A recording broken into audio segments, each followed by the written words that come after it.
Uyu munsi tugiye kureba amwe mu mateka y'umuntu ukomeye cyane w'ingenzi mu itorero ry'Abadivantisite. Itorero ry'Abadivantisite ni itorero riruhuka ku munsi wa karindwi w'isabato, bongeraho umunsi wa karindwi w'isabato.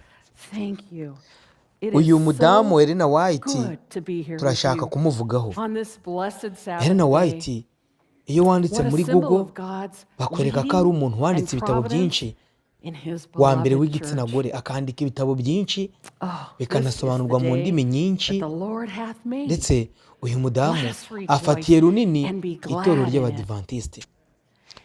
Abadive bafite ibitabo byinshi bakoresha by'uyu mudamu, kandi uyu mudamu koko yarerekwaga, yajyaga mu iyerekwa akerekwa iby'igihe kizaza, akaganira n'Imana binyuze mu buryo bw'iyerekwa. Reka tuvuge amwe mu mateka ye.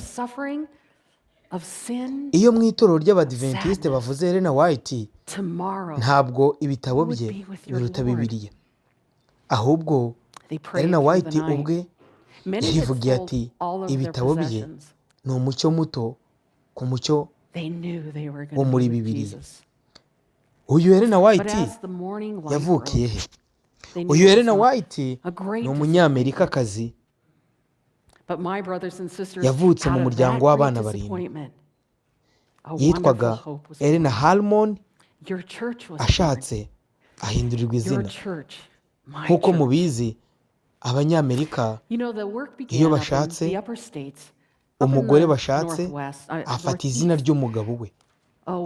Ellen White ataritwa Ellen White, yitwa ashatse